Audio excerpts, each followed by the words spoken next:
ഛത്തീസ്ഗഡിൽ മലയാളി കന്യാസ്ത്രീകളെ അന്യായമായി അറസ്റ്റ് ചെയ്ത നടപടി പിൻവലിക്കണമെന്നാവശ്യപ്പെട്ട് ഡിവൈഎഫ്ഐ പ്രതിഷേധം. ചേർപ്പ് മേഖലാ കമ്മിറ്റി ചൊവ്വൂർ സെന്ററിൽ പ്രതിഷേധ പ്രകടനവും യോഗവും സംഘടിപ്പിച്ചു. ഡിവൈഎഫ്ഐ മുൻ ജില്ലാ സെക്രട്ടേറിയറ്റ് അംഗം സിബിൻ സി ബാബു ഉദ്ഘാടനം ചെയ്തു. ജിതിൻ ദാസൻ അധ്യക്ഷത വഹിച്ചു. ഡിവൈഎഫ്ഐ ബ്ലോക്ക് സെക്രട്ടറി ജിംഷാർ, മേഖലാ secretary Rahul Jayaprakash, CPM local secretary AV Sahadevan, ഗ്രാമപഞ്ചായത്ത് അംഗങ്ങളായ PC പ്രഹ്ലാദൻ, വനജ എന്നിവർ സംസാരിച്ചു. മതന്യൂനപക്ഷങ്ങളോടുള്ള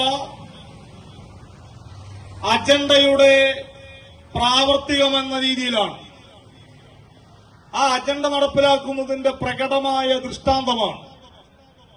അതിന്റെ ഏറ്റവും ഒടുവിലത്തെ ഉദാഹരണമാണ് കഴിഞ്ഞ ദിവസങ്ങളിൽ ആ ദുർഗ് റെയിൽവേ സ്റ്റേഷനിൽ പ്രത്യേകിച്ച് കേരളത്തിലെ ജനാധിപത്യ മതേതര സമൂഹത്തെയാകെ ഞെട്ടിപ്പിച്ചുകൊണ്ട്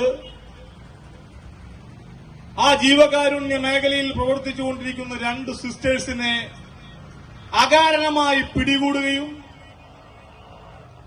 അവർക്ക് എതിരായി നിർബന്ധിത മതപരിവർത്തനം